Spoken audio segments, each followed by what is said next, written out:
Madame, Monsieur, bonsoir et bienvenue. C'était un 9 novembre 1989 où, devant les caméras du monde entier, s'écroulait le mur de Berlin qui avait séparé l'Allemagne en deux. C'était bon donc de rappeler l'histoire 34 ans après. Encore une fois, bonsoir et bienvenue.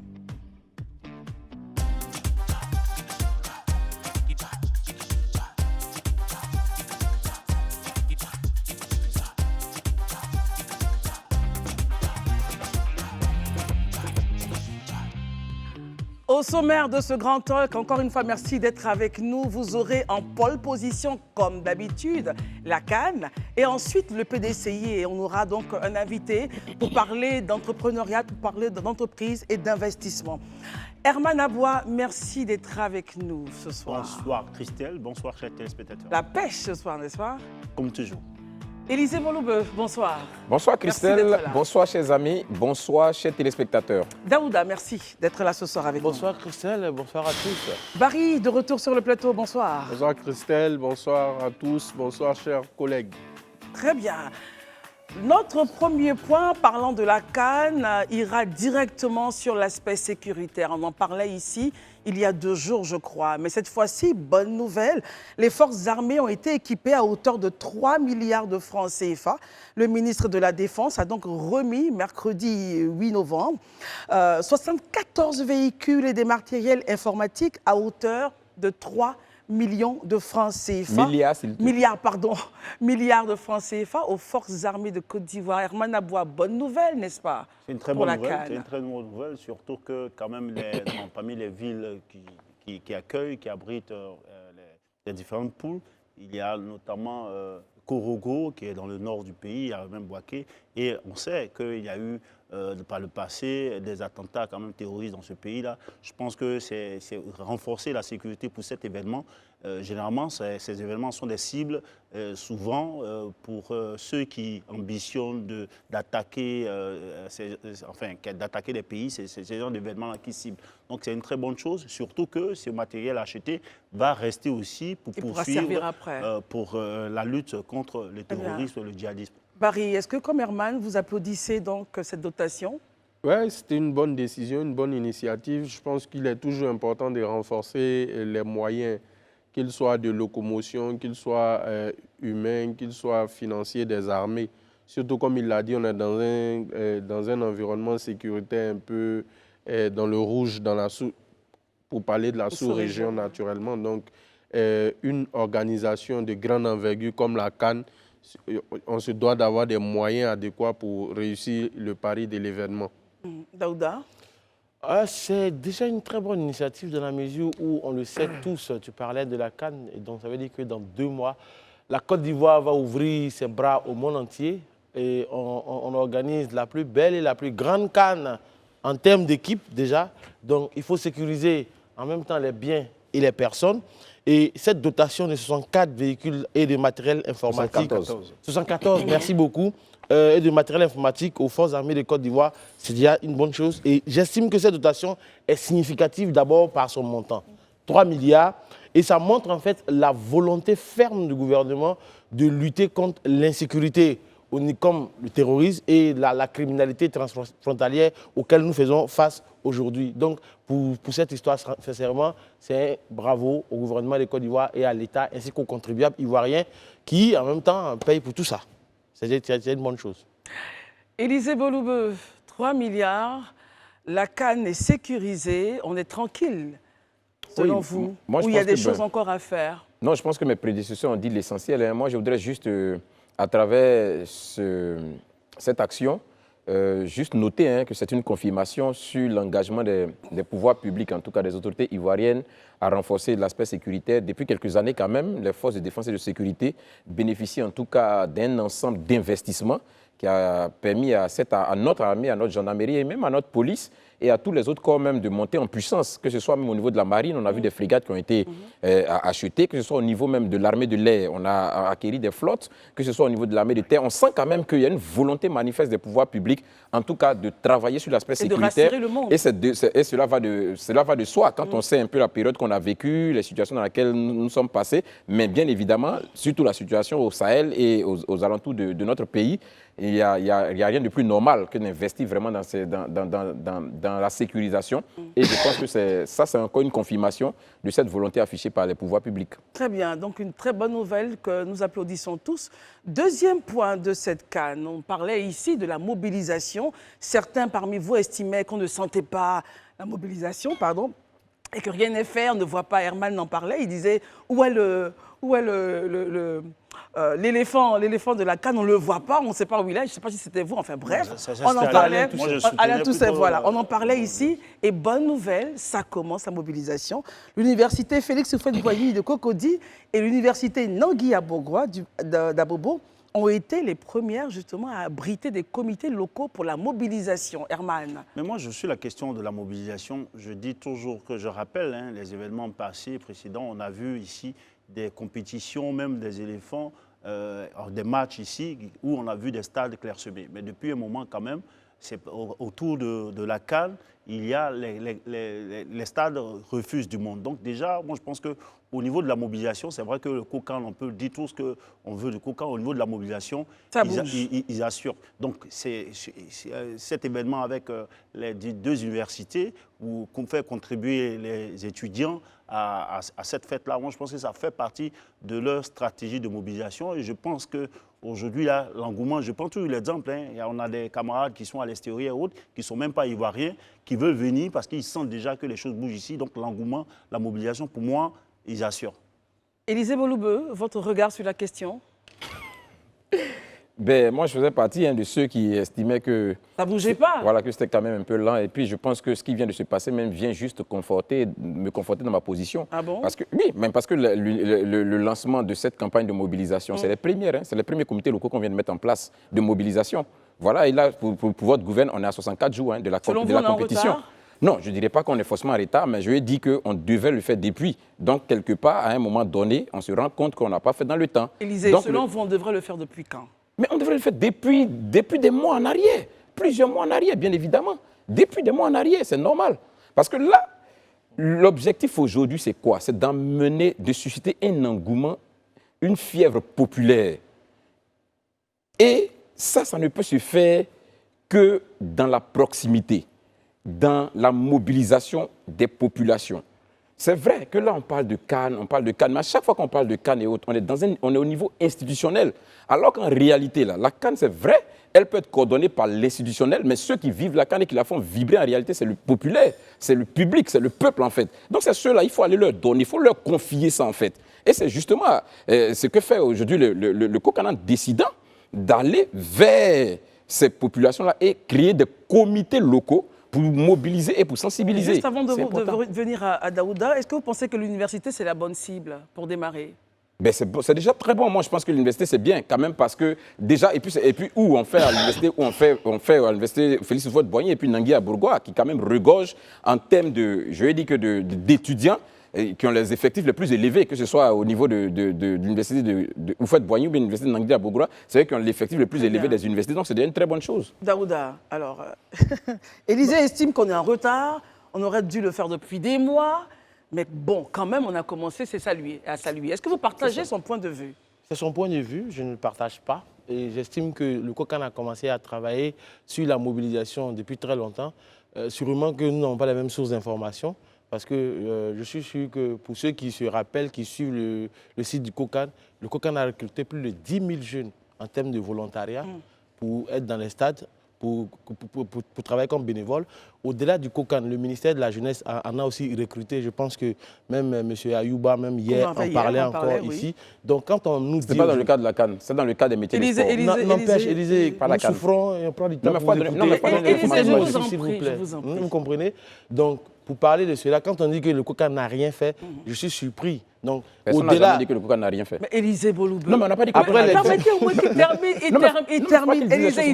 qu'il termine. Donc, après les 10 000 jeunes que le COCAN a recrutés, après ce que le ministère a fait, le recrutement continue toujours. Et donc, quand ils vont installer des comités locaux aujourd'hui dans les universités, donc ils ont commencé par Abouboua, Félix Rouboigny, Nangui Abrogbois, ils vont aller sûrement à Korogo, Péléforogban, l'université Alassane Ouattara de Bouaké. Donc ça bouge. Ça bouge. Donc il faut, Élisée, calmez-vous, ne pétez pas la charrue avant les bœufs. Hein. Allons-y doucement, on va y arriver. Je sais que nous sommes pressés, mais allons-y doucement, on va y arririer. Mais toi, tu n'es pas un fervent féru de... Est-ce que vous avez la parole? Mais ce n'est même pas un fervent féru de... Élisée, vous n'avez pas la parole, je vous la retire.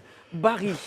Je suis tout à fait d'accord. Je souscris entièrement à ce que Élisée a dit. Il y a du retard parce qu'on est en novembre. Novembre, c'est 30 jours, c'est pratiquement Mais vous êtes d'accord quand même que lorsqu'il y a des stades de la Côte d'Ivoire, permettez, oui. on voit le stade plein. Aujourd'hui, les universités sont sensibilisées. Ça bouge. La Selon vous, mobilisation non? pour la Coupe d'Afrique des Nations ne se résume pas au remplissage des stades.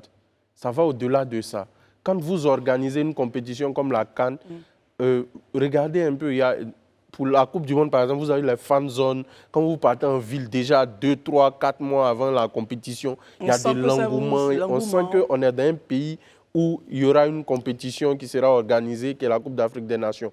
Moi, je prends l'occupation de l'espace au niveau de la mobilisation. C'est lent. C'est maintenant, comme il l'a dit, qu'ils mettent les comités en place. Mais il n'est jamais trop tard pour bien faire. On ne va pas seulement tirer sur eux, mais on leur rappelle juste que ça aurait dû être fait depuis longtemps. Maintenant qu'ils sont mis en action, on espère que ça va continuer au niveau de l'intérieur. Parce qu'à Korogo, il n'y a pas encore eu de grands matchs. C'est vrai qu'il y a eu un match test cette semaine et la semaine dernière, mais je veux dire qu'au niveau de la mobilisation, on ne sait pas réellement où on en est. San Pedro, ils ont eu la chance déjà d'accueillir un match. Bouaké en a accueilli, Yamsoko en a accueilli. Donc c'est toute cette mobilisation, toute cette ferveur populaire-là qu'on attendait. Mais comme ils ont décidé de passer à l'action, on ne peut qu'encourager. Daouda et Herman. OK. Je pense que Barry parle des fan zones qui ne sont pas encore animées. C'est vrai, comme je le disais tantôt, nous sommes pressés, mais allons-y doucement parce que... Peut-être qu'il veut voir dans la ville aussi des billboards, oui, et tout ça, des si choses. Si on veut, mais aujourd'hui, les fan zones ne peuvent pas être animées. C'est animé par les supporters de chaque équipe. On n'est même pas encore arrivé à la compétition. Vous avez vu, Allemand parlait des stades qui se remplissent très facilement. Ça veut dire que lorsque les matchs vont véritablement commencer, quand les premières équipes vont commencer à fouler le sol ivoirien, je vous assure que ces fan zones-là vont refuser du monde. Mais aujourd'hui, ce n'est pas aux jeunes Ivoiriens d'aller remplir ces fan zones-là parce qu'on a des Angolais, on a des Sud-Africains, on a des Béninois, des Maliens. Donc tout cela, ces fan zones-là sont déjà en place. On attend que le premier coup de sifflet pour le remplir. Très bien. Je suis sûr que tu es inquiet, mais ça va se faire. Herman, Voilà. alors Daouda estime qu'on est dans le temps. Les équipes n'ont pas encore foulé le sol ivoirien. Le COCAN travaille sur un agenda bien précis. Les stades sont pleins. Qu'est-ce que vous voulez voir concrètement qui vous fera dire que ça a démarré? Moi, je ne sais pas si on confond la communication et la mobilisation. Parce que moi, la mobilisation, comme je le dis, aujourd'hui, quand même en termes de communication, plus ou moins, les gens en Côte d'Ivoire ici, même les plus petits dans les foyers, savent qu'il y a la CAN. Donc, c'est un travail de mobilisation. La mobilisation, c'est quoi? C'est d'amener les gens à vivre autour de l'événement. Aujourd'hui, nous tous, on vit aujourd'hui. Pourquoi est-ce qu'on parle de maillot? Pour revenir à cela. C'est parce que les gens sont intéressés, c'est parce que les gens sont bien mobilisés à vivre ce mois. N'oublions pas, la CAN, c'est un mois. On n'est même pas encore à la CAN. Donc aujourd'hui, les gens déroulent. Vous allez mobiliser des Ivoiriens 6 mois avant. Après, ils vont s'émousser. C'est à l'approche de l'événement, à 2 mois par exemple, ils sont dans un bon timing qu'on doit sentir la chose. Actuellement, là, tout le monde vague, mais on sait que dans notre esprit, qu'il y a la CAN, on s'organise tous, on achète ici les maillots ici pour la maisonnée. Un point d'additif rapide à ce que Herman disait. Pour ceux qui se rappellent le match Côte d'Ivoire-Maroc, on disait ici sur ce plateau, chaque équipe, on a l'impression que chaque équipe est chez lui à domicile. Parce que quand les équipes doivent venir pour un match amical, automatiquement, l'aéroport est rempli, les fan zones sont remplies. Donc, la mobilisation. La mobilisation est là. Élisée, je ne sais pas de quoi on parle. Élisée, Daouda dit qu'il ne sait pas il ne sait pas de quoi vous parlez parce que la mobilisation est là. Et puis, est-ce que pour un événement comme ça, on a besoin d'aller sensibiliser des gens à être mobilisés? Il y a un comité national de mobilisation, non? Si ce n'était pas utile, on n'allait pas le créer. Si aujourd'hui on est en train de mettre des comités de mobilisation, c'est parce qu'on sait que c'est utile. Sinon, en réalité, on n'allait pas le créer. Pourquoi on le fait? Parce qu'on estime que c'est important pour l'événement. Donc, c'est normal qu'on mobilise. Mais je vais aller au-delà. En fait, on ne va pas inventer l'eau chaude. Hein. Vous savez qui abrite les Jeux Olympiques en 2024? La France. est-ce que vous savez ce qui se passe là-bas depuis 2020, depuis des mois par rapport au JO, même si ce n'est pas le même retentissement, même si c'est pas le même retentissement que la CAN. Élisée, il faut nous. Non, s'il vous plaît. Mais vous ne suivez pas l'actualité, regardez la télé, regardez juste la télévision. Répondons à la question, laissons ça, répondons à la question. Mais regardez juste la télévision. Oui. Il y a des activités qui sont prévues, un agenda, un calendrier, et la population française est mobilisée autour de la CAN. Autour des JO, autour des JO, Paris 2024, qui doivent même avoir lieu en juin 2024 là-bas. Mais déjà, on sent la ferveur. Mais chaque fois, il y a des communications, des prises de parole, il y a des conférences de presse. Tout ce qui peut permettre de captiver l'opinion française autour de cet événement est fait au quotidien. Mais pourquoi? Pourtant, eux, quand tu regardes en termes d'infrastructure, ils ont vraiment tout ce qu'il faut. On peut se dire ça en réalité. Donc, ils n'ont vraiment pas trop d'efforts à fournir. Mais ce que je veux expliquer aux uns et aux autres, mais moi, je pense même que le Premier ministre vient juste même de nous conforter. Il tranche même toute la situation quand il demande hier qu'on lui sorte un calendrier, un chronogramme bien établi, bien élaboré. Pour là, il a mis tout le monde dans un atelier. Il a demandé aujourd'hui que demain matin à 10h, on lui fasse le point. Avec un chronogramme et un calendrier clair. Pourquoi il tape du poing sur la table pour demander ça? Les commissions. Il a rencontré, il demande aux commissions d'avoir un chronogramme clair avec un budget bien défini. On veut plus. Mais est-ce que vous à moi, ça c'est quelque chose qui doit être fait à 60 jours de la CAN? En réalité. Le retard indique. Voilà. Donc c'est pour vous dire que déjà même dans l'intervention même du chef du gouvernement, il nous montre en réalité qu'on est en train de mettre la pression parce qu'il y a du retard. Si en réalité on était dans notre timing, mais tout ce qu'on est en train de faire, on n'aurait pas dû le faire. Mais c'est parce que justement, il y a un retard. Vous entendez bien, Élisée. Comment est-ce que vous réagissez à cela? Moi, ce que je veux dire, que le Premier ministre, il est dans son rôle, qu'il vienne réactiver les commissions installées, cela ne veut pas dire forcément que... Vous dites réactiver, elles étaient désactivées? Oui, non, je veux dire, leur demander d'établir des chronogrammes clairs, c'est parce que ces commissions n'ont pas déjà des chronogrammes clairs. Tu es d'accord, moi, que pour une commission sérieuse, ce n'est pas en 24 heures qu'elle va sortir un chronogramme. C'est parce qu'il y a un travail qui a déjà fait que le ministre demande ça dans cette célérité-là, que les commissions vont trouver ça pour prendre connaissance des dossiers qui viennent de prendre la main. Je veux dire qu'il ne faudrait pas donner l'impression que... Lorsqu'il prend l'exemple des JO de 2024, mais la communication bouge à Paris. Ce qui concerne la CAN, depuis 2 ans, à chaque fois qu'il y a l'occasion, on a quand même des personnes, que ce soit la FIF, que ce soit le ministre Amichia, que ce soit... Les gens communiquent. Même, on a vu quand même un spot, l'ancien Premier ministre, avec même certains membres des institutions qui avaient déjà lancé cela. Il ne faudrait pas donner l'impression que c'est maintenant que tout est en train de se faire. Non. Les gens travaillent, seulement qu'on est pressé, comme Daouda le dit souvent, mais doucement, on va y arriver. Très bien. Barry, et on va juste fermer ce point pour aborder un autre point, Khan. Allez-y. Je pense qu'en fait, on n'a jamais dit que rien n'a été fait. Si le Premier ministre, chef du gouvernement, a convoqué toutes les commissions hier, tous les acteurs précis, c'est qu'il a fait un constat. C'est que dans le travail, il y a une lenteur.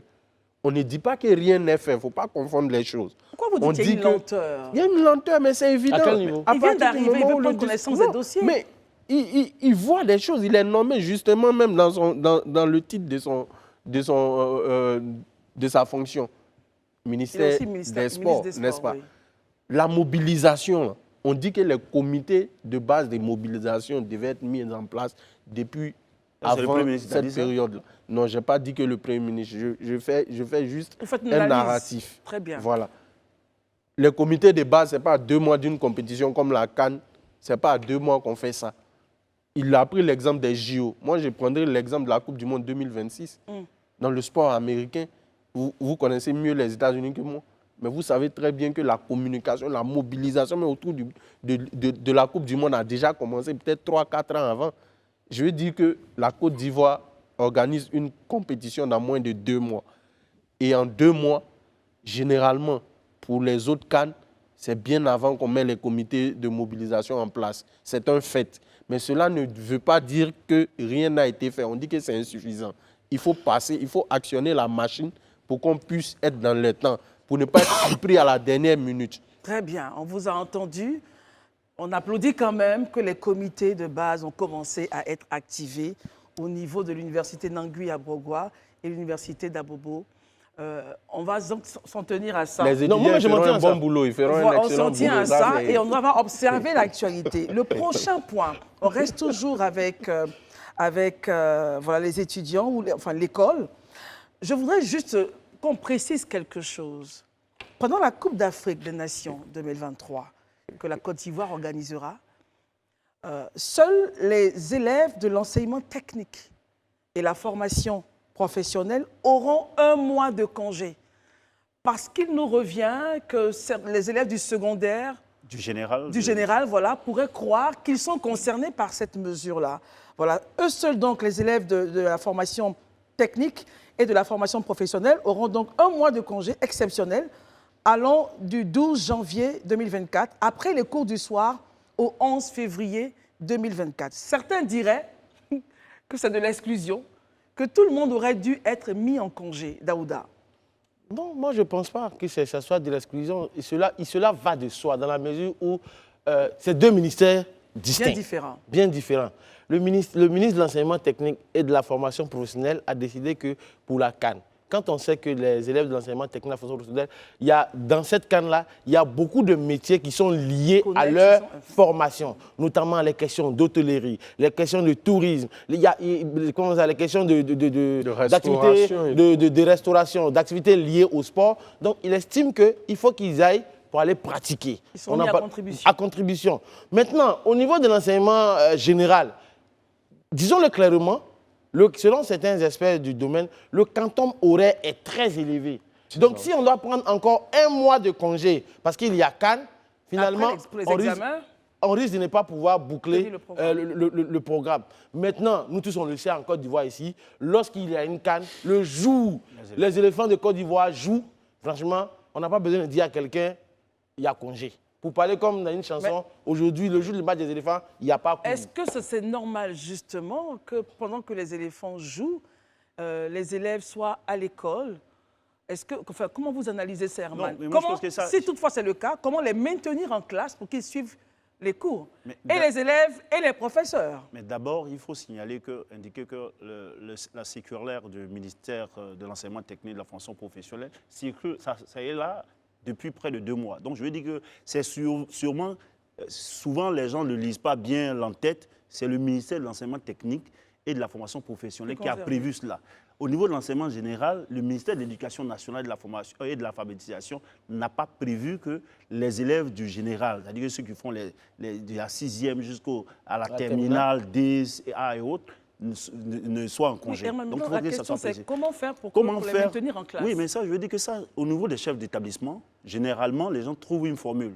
Quand les éléphants jouent, pour demander aux enseignants de laisser plus tôt, et les parents sont informés. Les établissements qui sont responsables informent les parents pour dire que, comme les Ivoiriens jouent, aujourd'hui, on va laisser à la mi-journée les élèves pour qu'ils puissent rentrer. Élisée, ça arrive. Votre point de vue sur la question, comment faire justement pour les maintenir en classe? Soit c'est le professeur qui disparaît pour aller regarder le match, soit c'est les élèves eux-mêmes qui vont commencer à prétexter d'autres choses pour déserter les classes. Mais je pense que c'est maintenant qu'il faut commencer à travailler là-dessus. C'est-à-dire un conseil de classe avec les responsables d'établissement, les enseignants et puis éventuellement les éducateurs pour définir un planning qui permettra aux uns et aux autres effectivement de pouvoir suivre les cours, mais également d'adapter éventuellement l'emploi du temps de sorte à ce qu'on permette aussi aux uns et aux autres de pouvoir supporter les éléphants. Donc c'est maintenant qu'il faut commencer à planifier ça. Pensez-vous qu'il faudrait une communication du ministère de l'Éducation nationale à effet justement de sensibiliser les encadreurs et les élèves à rester en classe pendant cette période de Cannes? Oui, ce serait salutaire parce que toi-même, tu l'as évoqué tout à l'heure, il y a un amalgame. Les gens pensent que c'est tous les élèves qui sont concernés.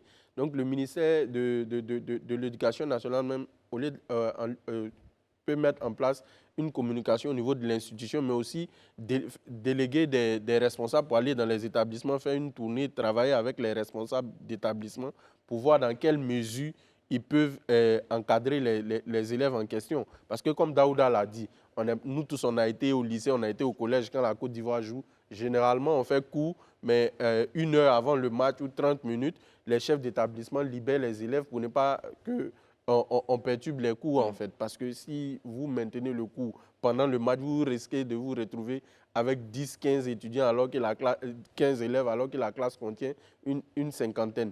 Mais le suivi aussi, c'est la responsabilité des parents. Lorsque il y a un match de Côte d'Ivoire ou il y a un autre match, c'est aux parents de veiller à savoir est-ce que réellement mon fils il a été à l'école. Ou au stade. Ou au stade. Aujourd'hui, la plupart des parents ont les numéros des responsables d'établissement, les censeurs, les éducateurs et tout. C'est facile à vérifier. Pourquoi même ne pas se rendre en classe pour voir le parent sera devant son avec écran. Les éducateurs pour voir. Parce que c'est la le parent lui-même, il sera en train de regarder le match. Non, mais je veux dire au-delà du match. Au-delà du match. Parce que l'enfant, il peut évoquer le match de la Côte d'Ivoire pour sortir.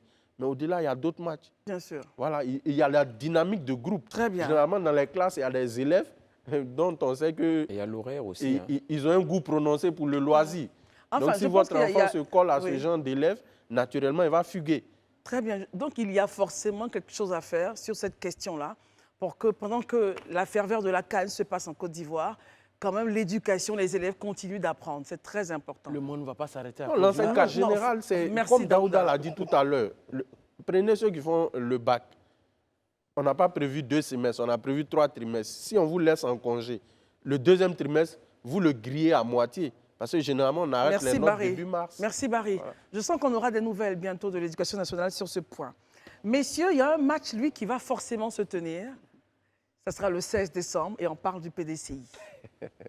Il se tiendra forcément ce match-là, mais avec quel joueur et quel candidat survivra à l'épreuve des conditions d'éligibilité du parti? Les conditions, on les connaissait, mais elles ont fait l'effet d'une publication, une lettre de candidature adressée au président du parti, un certificat de nationalité, 2 photos d'identité de même tirage, l'extrait date de naissance, l'extrait du casier judiciaire datant de moins de 6 mois du candidat, le récépissé du paiement des 20 millions de francs CFA représentant la contribution financière à l'organisation du congrès extraordinaire délivré par la direction financière. Herman, on savait, on connaissait bien sûr les conditions, à part la caution de 20 millions qui vient d'arriver, et évidemment la caution, l'axe judiciaire. Quel est votre regard sur ce point-là? Est-ce qu'il est déjà éliminatif et on sait qui pourra donc jouer à ce match du 16 décembre au PDC? Moi, je pense que la note du président du comité électoral vient repréciser les conditions d'éligibilité ou bien de candidature à la présidence du PDC-RDA. C'est quoi? On a vu que même les conditions à polémique, les conditions à polémique, notamment de la jouissance ou non des droits civiques, a été convoquée. C'est-à-dire que les gens doivent produire un casier judiciaire pour savoir, qui est d'au moins 6 mois, pour savoir s'il n'y a pas de rature dans ce casier judiciaire. Et aussi, l'autre point, la présence de 10 années au moins dans le bureau politique, les gens doivent donner la preuve pour cela. Mais sur la question de la présence des 10 années, on peut le savoir du moment où, à chaque fois, il est communiqué, souvent chaque année ou tous les 2 ans, il est communiqué une liste de personnes à cela. Moi, je pense qu'il est aussi demandé même un CV pour savoir le profil des gens, parce que ce n'est pas tout le monde qui peut prétendre à présider. Un CV politique. Le CV, il est politique. Un CV, politique. Un CV politique, justement. Donc, si tu es militant, il faudrait Les actions que tu as menées, il faudra avoir été très actif. Donc, on verra avec Très tout bien. cela. Mais Daouda, je constate qu'au lieu, le consensus doit se faire autour du respect des tests. Parce que, comme tel que précisé par l'article 41 des statuts et règlements intérieurs du PDC. parlons du consensus. Dans l'article produit donc par un confrère, le secrétaire exécutif Djikaoué estimait qu'il fallait un consensus autour d'un seul candidat. Au-delà de ça, Daouda, votre regard sur cette question d'éligibilité? Bon, moi, je vais aller droit au but et mettre les pieds dans les plats. Parce que quand on regarde les conditions d'éligibilité qui nous ont été présentées par le PDCI, on se rend clairement compte que les sillons sont tout tracés pour M. Maurice Kakou Gikaoué. Pourquoi est-ce que je dis cela? Parce que pour les candidats qui ont été, qu'on sait plus ou moins qui vont se présenter, notamment Akossi Benjo, Tidiane Thiam, Bion et autres, je vais les citer de façon claire. Pour ce qui concerne Akossi Benjo, on sait qu'il est sous le coup d'une décision de justice. Et il ne jouit pas de tout ce qui est de droit civique en Côte d'Ivoire. Donc, si le casier judiciaire de moins de 6 mois doit sortir, automatiquement, il est éliminé. Maintenant, quant à Thiam, des voix s'élèvent au niveau même du PDCI pour dire clairement que depuis 1999, parce qu'avant, ça était dans le bureau politique, mais depuis 1999, quand on sort la liste... 96, je crois. Voilà. 1999, il y a eu le coup d'État, il est parti en Europe et autres, pas en exil, en Europe, pour travailler et autres, depuis plus de 20 ans. Quand on regarde tout ça, certaines voix au niveau du PDCI estiment qu'il n'a pas été membre de façon consécutive du bureau politique pendant toutes ces années-là. Donc, du coup, si on s'en tient à ça, lui aussi, il est éliminé. Monsieur Billon, quant à lui, a été clair. Il dit « Je ne remplis pas les 10 ans, j'ai juste 9 ans. » Donc, techniquement, il est aussi éliminé. Donc, je peux comprendre quand Maurice Gaouye dit « Il faut un consensus autour d'un candidat. » Il parlerait de lui-même, selon vous? Je pense, je me dis, c'est mon opinion, j'estime qu'il ne parle que de lui-même. Élisée Boloube. Mais moi, je ne fais pas trop cette analyse dans la mesure parce que le professeur Maurice Kakou-Gikawe lui-même, pour ceux qui le savent, il a une épée de Damoclès sur la tête avec la parenthèse du CNT. Donc, il n'est pas du tout à l'abri aussi de tout ce qui concerne les affaires judiciaires. Donc, il ne peut pas avoir tracé ça pour lui. D'ailleurs, on attend tous de voir les 6 mois de casier judiciaire, ce que ça va donner en réalité. Donc, sur cette base-là, je pense que si, contrairement à ce que Daouda pense, lui-même, il pourrait éventuellement être éliminé aussi par ces critères-là. Disons ceci, Élisée, ce qui veut dire que le profil des 3 candidats, aucun d'eux, Des 4 même. des 4 candidats, aucun d'eux ne respecterait... Non, mais par contre, moi j'ai un problème avec, ou du moins pas de problème, mais j'ai un questionnement avec Thiam par exemple. Allez-y. Parce que surtout pour ceux qui estiment qu'il ne ferait pas l'affaire, parce qu'il serait parti et tout ça. Mais les informations à notre possession, M. Thiam a payé tous les arriérés de ses cotisations depuis 1996 à aujourd'hui en qualité de qui? Est-il membre du bureau politique? A-t-il été membre du bureau politique? C'est ce que je pose comme question. Il a payé ses cotisations depuis 1996 jusqu'à maintenant en qualité de qui? Non, mais Élisée, il est militant. Pas de militant, justement. C'est pas de militant. On te parle de membre de bureau politique. Ce n'est pas une cotisation de militant, hein. C'est une cotisation en qualité de membre du bureau politique. Donc selon vous, le fait d'avoir payé automatiquement, il serait membre Non, mais j'estime que pour une question de logique, vous ne pouvez pas demander à quelqu'un de payer des arriérés de cotisation s'il n'est pas censé être en mesure de payer ça, ou bien avoir la qualité de personne qui doit payer cette cotisation. Donc, quelque part, même le PDC aurait fait du faux contre lui-même. C'est ce que ça veut dire. Donc là aussi, c'est une question fondamentale qui est posée là. C'est-à-dire qu'on lui demande de payer en qualité de qui? C'est-à-dire tout ce qu'il a payé en qualité de qui? Donc je pense que c'est une reconnaissance. S'il a payé ses arriérés, par exemple, en tant que militant d'abord de base. Non, pas de militant, justement. C'est ce que je suis en train de... Christelle, ce que je vous dis là, c'est une information. Il ne l'a pas payé en tant que militant. Donc il a payé en tant que membre du bureau politique du PDCI. Donc il a droit à être candidat. Mais c'est ce que ça veut dire implicitement.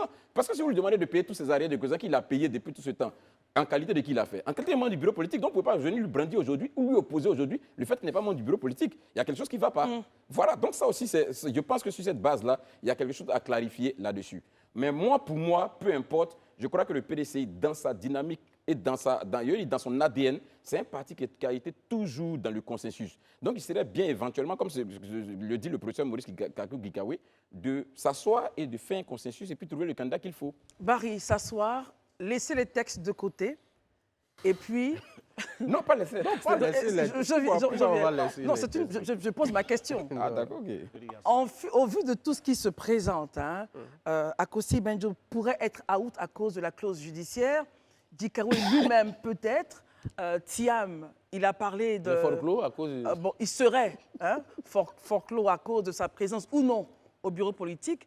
En même temps, l'information d'Élysée qu'il a payé donc ses cotisations, en tant que qui, on le saura peut-être un jour. Selon vous, est-ce que ces 3 candidats, ou le PDCI, ou le comité des sages, pourquoi pas, pourraient décider d'aller au consensus et de choisir un candidat peut-être à l'amiable? Votre réaction, Barry? Toutes les hypothèses sont possibles à mon sens. Si vous voyez que la direction du parti a décidé de mettre en place un comité des sages dirigé par le ministre Émile Constant Bombé, qui n'est pas n'importe qui, c'est un vieux routier de la politique, il sait comment la maison PDCI est structurée. Donc, ce qui veut dire que c'est à eux seuls d'apprécier. Mais ce que je veux dire, tout à l'heure, il a évoqué l'appartenance politique au bureau politique de Tidiane Thiam. C'est bien précis, on dit appartenance au bureau politique. Qui définit les critères? Les critères sont définis par la commission électorale à travers ce qu'eux comprennent par appartenance au bureau politique. Si effectivement, il a payé ses cotisations des membres du bureau politique, je ne vois pas pour quelle raison on l'exclurait.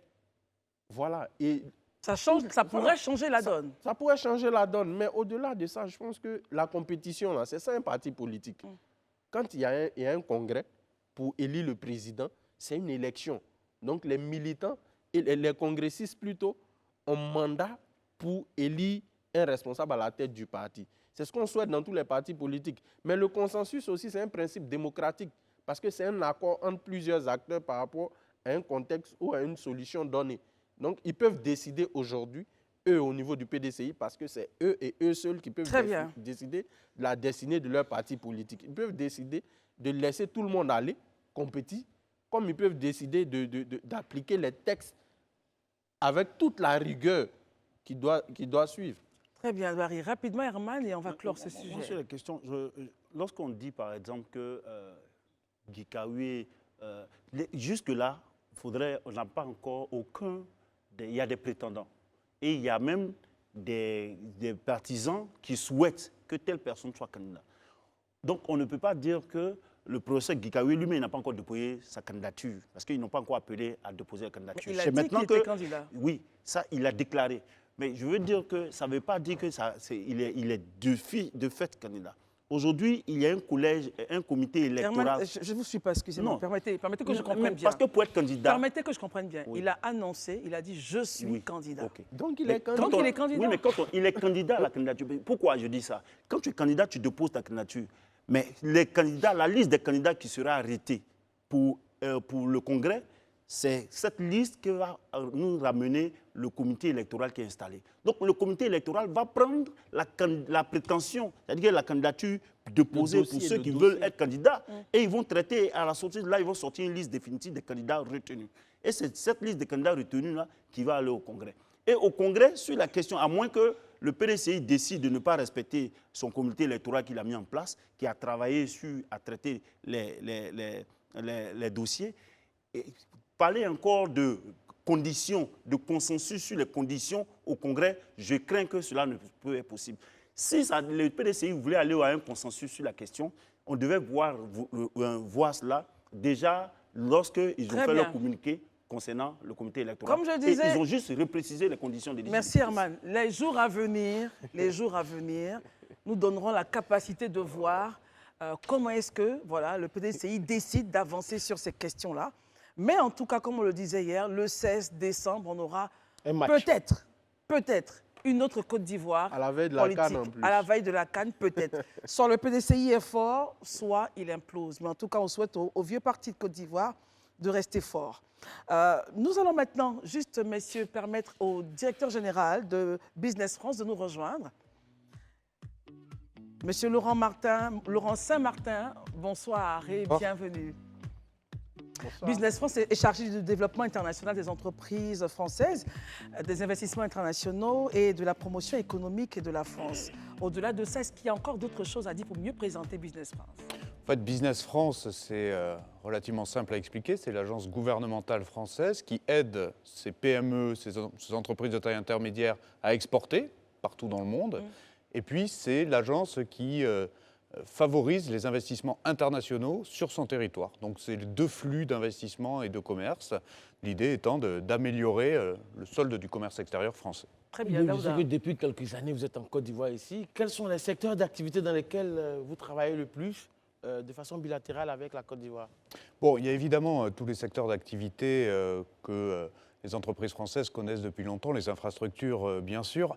Il y a des secteurs d'activité sur lesquels nous, on veut mettre l'accent, beaucoup l'agro.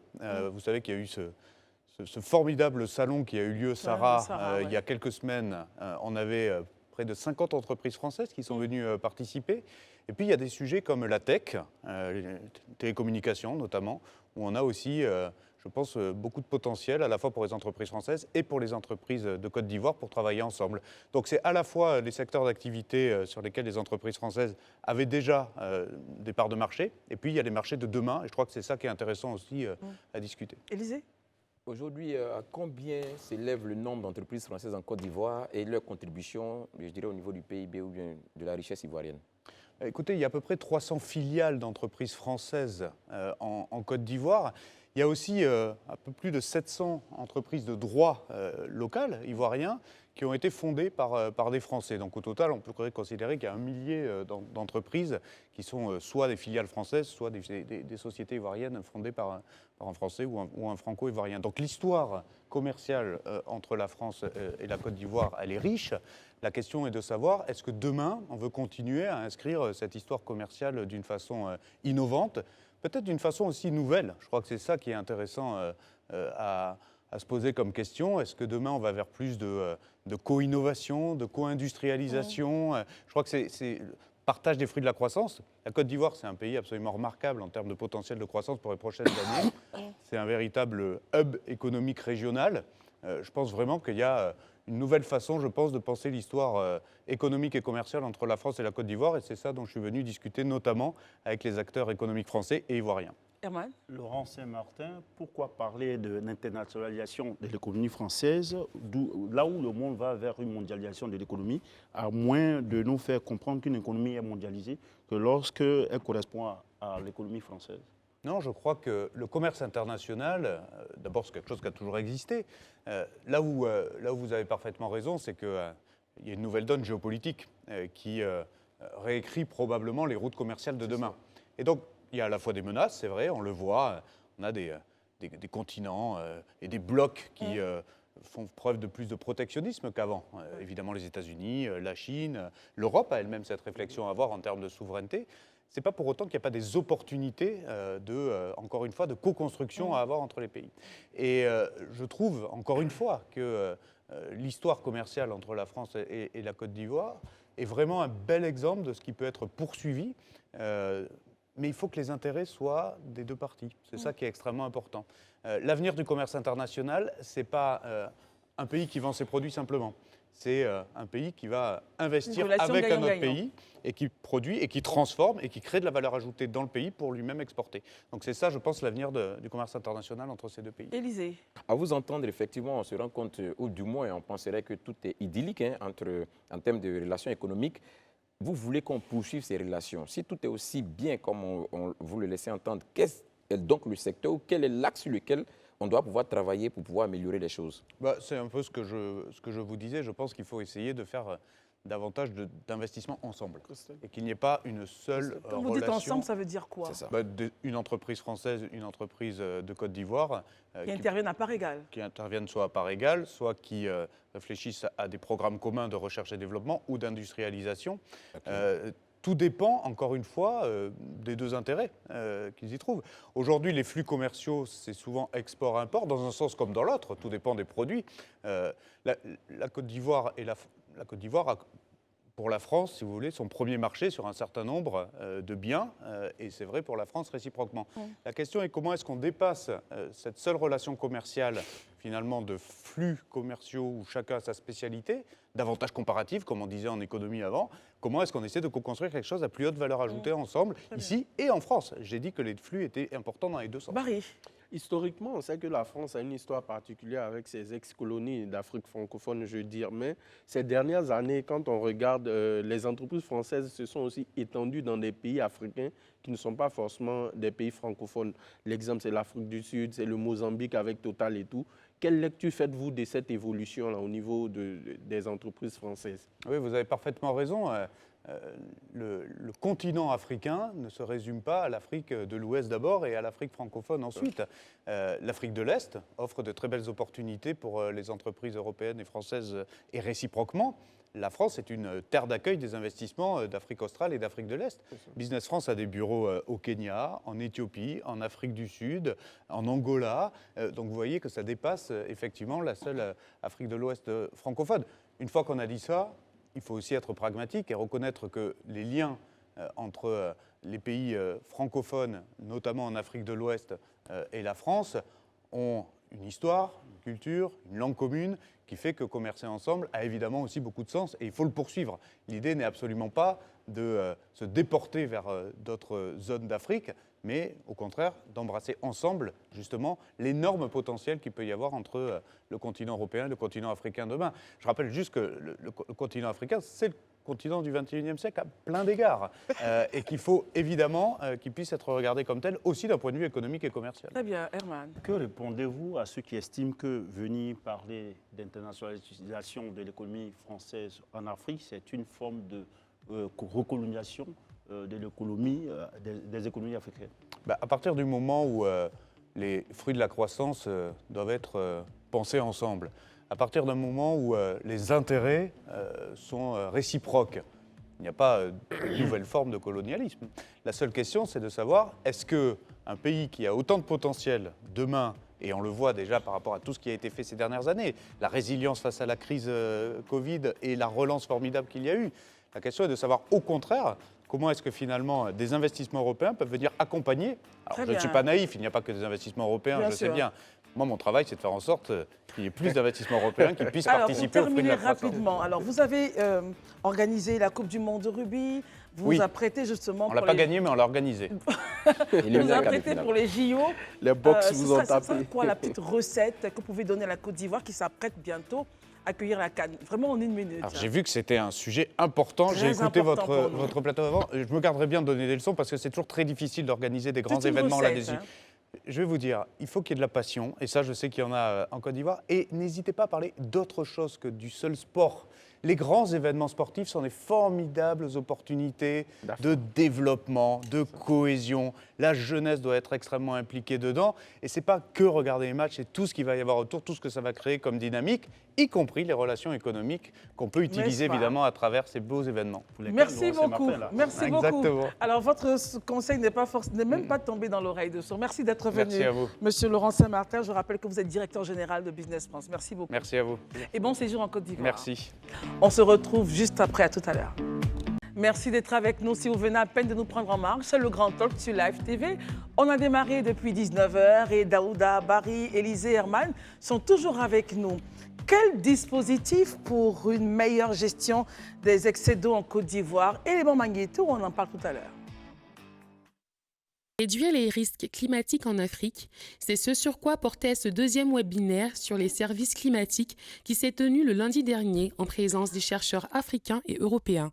L'objectif est de trouver une approche holistique allant de la lutte contre les innovations à la conservation de l'eau et une adaptation au changement climatique. Le changement climatique, caractérisé par des phénomènes tels que l'augmentation des températures et des événements climatiques extrêmes, a un impact significatif sur le cycle de l'eau. La gestion des eaux fluviales et l'aménagement du territoire doivent être repensés pour mieux faire face à ces défis. Deuxième d'une série de 4 portant sur l'utilisation excessive des ressources en eau dans la sous-région, ces webinaires sont nés de la coopération entre le ministère français de l'enseignement supérieur, de la recherche et de l'innovation d'une part et du ministère fédéral allemand de l'éducation de la recherche d'autre part. La coopération ivoiro-allemande compte ainsi approfondir leurs actions dans les domaines des énergies renouvelables et de l'efficacité énergétique, ainsi que de la protection et de la restauration des forêts et de l'environnement, afin de contribuer ensemble à la réalisation des objectifs climatiques ivoiriens. Selon un rapport des Nations Unies, d'ici à 2050, il suffira d'une augmentation de 1,2 à 1,9 degrés Celsius environ pour accroître entre 25 et 95% les Africains sous-alimentés, dont le nombre est déjà estimé à plus de 278 millions. Thématique de l'or, thématique très importante, parlons du changement climatique et de la gestion des excès d'eau. Herman, essayons de comprendre avec vous le point déjà des changements climatiques. Bon, lorsque les émissions de gaz à effet de serre se multiplient, ces gaz-là se retrouvent autour, captent la couverture, couvrent un peu le soleil et cela crée une source de chaleur. Et cette source de chaleur-là influence notamment les impacts sur tout ce qui est pluviométrie, tout ce qui est climatique.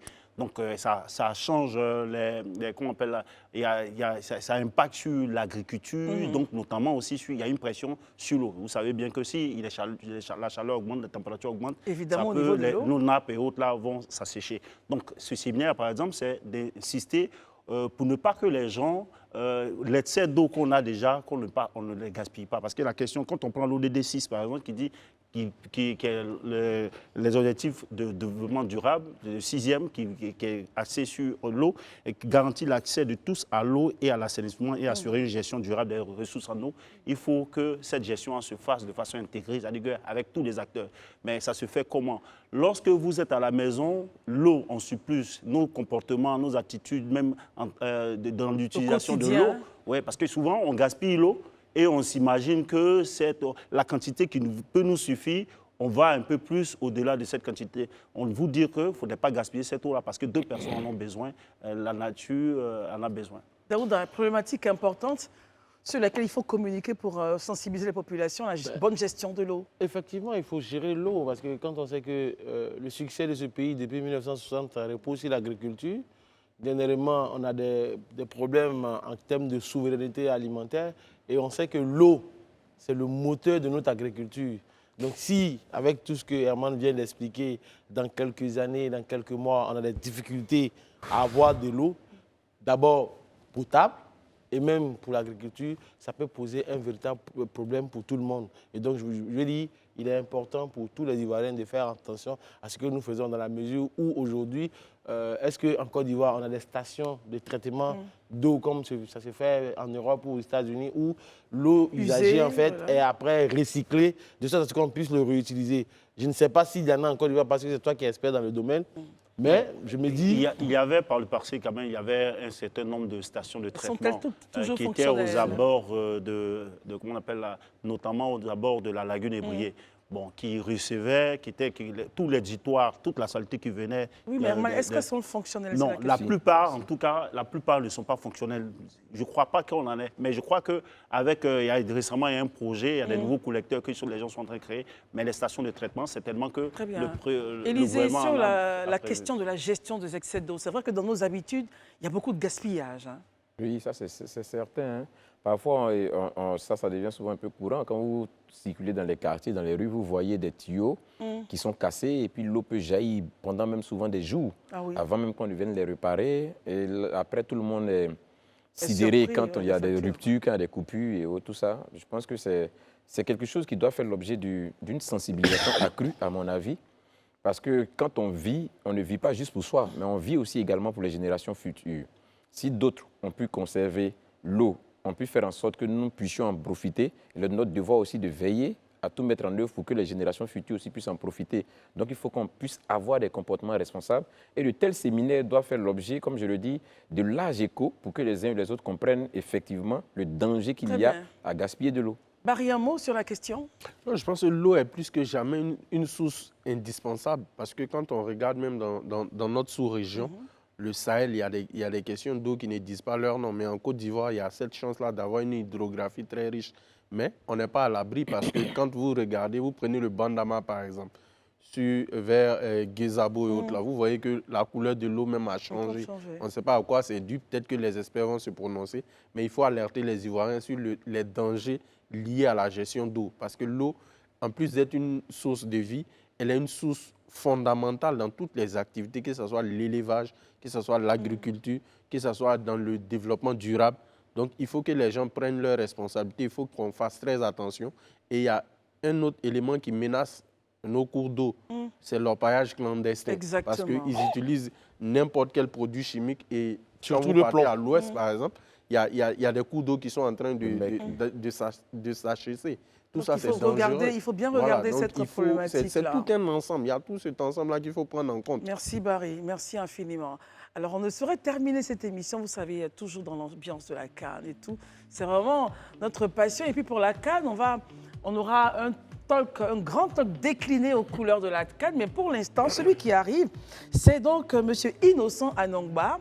Innocent Anongba, promoteur de la marque OBV, qu'on a vu en Côte d'Ivoire habiller les Ivoiriens depuis 2000, c'est ça, M. Anongba? Oui, 2002, 2004. Voilà, des années 2000.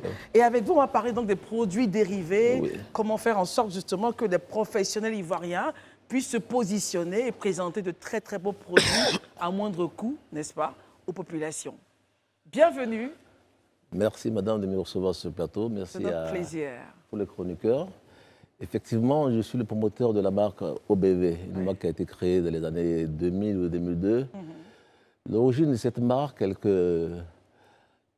en 2000, à partir de l'année 2000, la Côte d'Ivoire a connu des crises successives. Et chaque personne, chaque structure réfléchissait à comment il fallait pouvoir donc... C'était l'amour du pays. L'amour du pays. Alors nous, au sein de notre société, nous avons donc pensé qu'il fallait trouver un symbole fort. Le symbole fort qu'on a trouvé, c'était le drapeau de la Côte d'Ivoire. On a décidé de communiquer sur ce drapeau de la Côte d'Ivoire. On crée une marque qui est OBV, qui veut dire orange blanc vert, c'est ça la Côte d'Ivoire. Et 225 qui est donc l'indicatif de notre pays. Cette marque a eu le succès que tous les Ivoiriens connaissent aujourd'hui. Donc, à la faveur de la CAN, nous sommes comme là toujours, parce que justement... Très bien, Erwan. Quelle est la contribution que les promoteurs, c'est-à-dire que de mode comme vous, là, vous pouvez apporter à cet engouement, cette rayonnement ferveur autour de la CAN en Côte d'Ivoire? Oui, moi je pense que les personnes comme nous qui travaillons depuis plus d'une vingtaine d'années sur ce segment, thématique-là. ouais, cette thématique, devaient être associées à nos différentes autorités en charge donc de l'événement pour réfléchir ensemble comment pouvoir donc apporter notre contribution. Parce qu'effectivement, ce qui se passe aujourd'hui, cet événement grandiose, les produits dérivés vont peut-être échapper même à l'organisateur même de l'événement. Hein, ça va échapper parce que... Vous n'avez pas été associé, on ne vous a pas appelé pour vous dire, écoutez, vous êtes promoteur OBV, on vous connaît depuis les années 2000, comment est-ce que vous voyez, par exemple, les cas des produits dérivés, des maillots, vous n'avez pas du tout été associé à cela? Pas du tout, mais ce n'est pas faux de ne pas avoir essayé. Non, mais, vous avez essayé? Ah oui, nous avons essayé. Mais écoute, je pense qu'il y a des raisons, je pense qu'il faut les poser la question. Mais en tout cas, les produits dérivés, c'est ce qui peut apporter le maximum d'argent à une telle organisation. Très bien. Élisée? Moi, je voudrais juste savoir, depuis la création de ce concept, de cette marque OBV jusqu'à aujourd'hui, quel impact cette marque a eu dans la fibre patriotique des Ivoiriens? Est-ce que vous pensez que ça a apporté un certain élan patriotique au sein de la nation? Ah oui, au plus fort de la crise, jusqu'à aujourd'hui, tous les Ivoiriens s'en souviennent.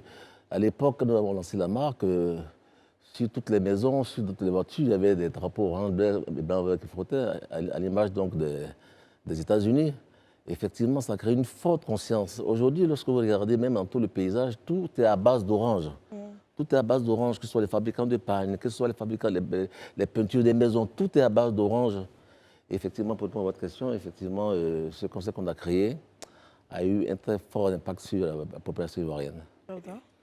Moi, j'aimerais juste revenir sur une dernière polémique qui a eu lieu il y a quelques jours, 2 ou 3 jours en arrière, où le président du COCAN, François Amicha, exhortait les Ivoiriens à payer les maillots officiels de la CAN. Et je sais que vous êtes créateur de cette marque-là. Ah oui. Quelle analyse vous faites de ce que M. François Amicha a dit? Oui. Et supposons que certaines personnes décident de copier votre marque pour la vendre, comment est-ce que vous interpréterez cela? On rappelle que le maillot officiel donc, coûte 60 000 francs. Voilà. D'abord, je ne pense pas que le ministre Amicha, en disant donc,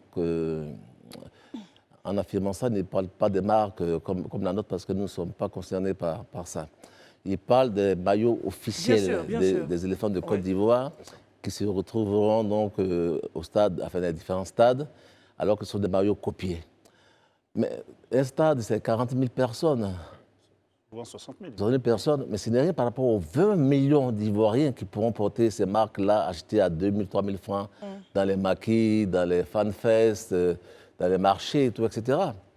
Alors, je pense qu'il aurait fallu réfléchir sérieusement sur ce concept avant de pouvoir se prononcer dessus. Très bien. Barry?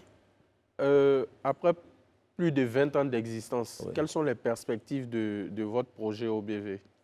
Oula, notre projet OBV n'est pas forcément d'être là présent à chaque fois qu'il y a un événement sportif. Nous voulons que les Ivoiriens portent Côte d'Ivoire comme les Américains portent New York, Los Angeles, Washington, lorsqu'on porte une casquette.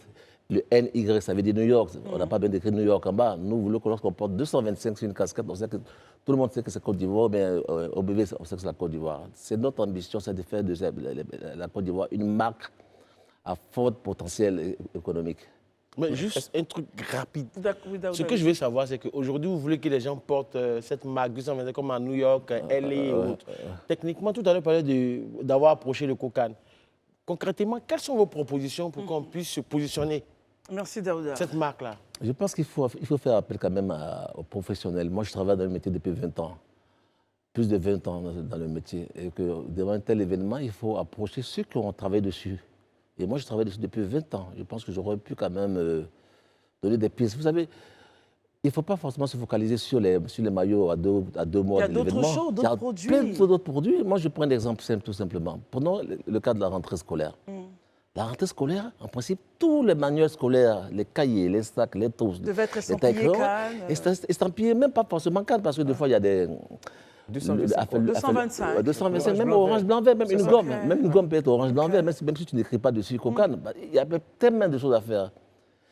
Oh, septembre, c'était la rentrée scolaire. Imaginez, l'État de Côte d'Ivoire offre chaque année des kits scolaires. C'est ça. Des kits scolaires. Mais Ils auraient pu être brandés. Ils auraient pu être brandés parce que ça sera dans toute la Côte d'Ivoire. Les enfants seraient là à l'école avec ces kits scolaires-là. Et à l'intérieur des kits scolaires, il y a des stylos. Tout ça devait porter la couleur de la Côte d'Ivoire. Ça n'a pas été fait. C'est des milliards. Et ça faisait partie de vos propositions? Ça fait partie de nos réflexions. Nous avons les solutions pour tout ça. On laisse passer la rentrée scolaire. Allons-y à Noël. Logiquement, Noël. Mais tous les cadeaux de Noël devaient être déjà aux couleurs de la canne. Vous voyez ce que je veux dire? Et ça chiffre. Non, il ne faut pas se focaliser forcément sur le maillot des éléphants à 2 mois de l'événement. Dans tous les cas, je vous dis, il y a 60 000 personnes dans les stades, mais il y aura 20 millions de personnes dans toute la Côte d'Ivoire, dehors, qui vont porter donc... Élisée Boulbeux. Juste savoir, est-ce que, comme cela se fait ailleurs, la marque 225 OBV a été labellisée?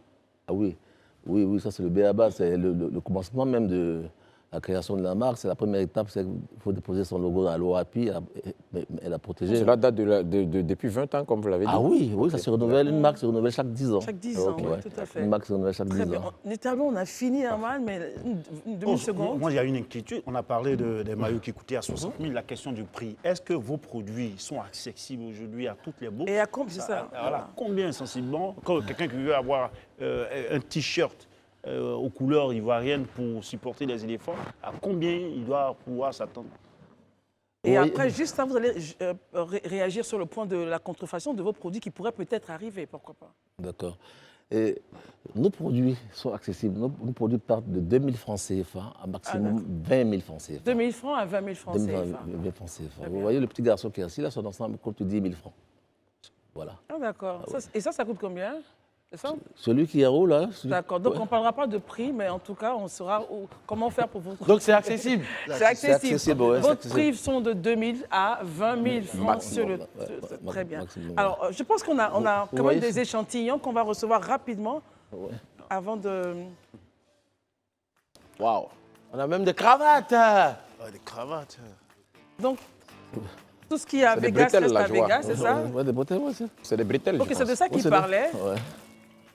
Waouh. Voilà. Je donne aussi ici de ce côté-ci. bretelles. Il faut commencer à en mettre. Mais Christelle Mel, C'est très sympa. C'est sympa. j'ai des cravates. Et puis vous avez Oui, mais nous this is travaillons beautiful. beaucoup avec les artisans, les dames, pour Très fabriquer bien. tout ça. Nous faisons Donne-moi les travailler bretelles beaucoup. que je vois. Donc, avec vous, on vient de comprendre et aussi en même temps lancer l'appel à tous ceux qui sont entrepreneurs ivoiriens de pouvoir créer des choses. Tout ça contribue à la mobilisation, à l'animation de cette canne-là, des produits dérivés. Il a parlé de la fête de Noël bientôt. Ça participe à votre niveau, même si il a sollicité le COCAN, mais vous n'avez pas été... on ne vous a pas répondu. Voilà. Mais vous continuez, vous faites quand même votre... Mais nous restons ouverts. Hein. C'est l'événement de la Côte d'Ivoire. Nous restons Mais on ouverts. espère que vous allez être appelé parce que ça... Ah, on l'espère bien. Nous avons commencé à travailler sur la Côte d'Ivoire depuis 2000. Donc le COCAN, la CAN nous a trouvés là. Yeah. Nous a trouvés là, donc nous sommes prêts, lorsque nous sollicite, à apporter notre expertise. C'est beaucoup Très bien. d'argent. Merci en tout cas, M. Anongba. Regardez l'image que là, c'est un baby-foot pour enfants. Vous voyez, c'est ça dans le commerce. Ouais. C'est un baby-foot pour enfants. Et donc, ça sera disponible dans le commerce très bientôt. Et au travers, vous, on dit bravo aux entrepreneurs ivoiriens qui sont tellement inventifs. Merci d'être venus. Merci de me recevoir sur ce plateau. C'est notre plaisir. En tout cas, nous rêvons d'un plateau avec tout. Oui. Alors, merci Élisée, merci Herman, Barry, merci. Merci au chef de plateau, merci aux techniciens, aux caméramens, à l'édito Rassis Maï, merci beaucoup à la réalisation. On se retrouvera demain pour la dernière de la semaine. Portez-vous bien. Allez, à demain.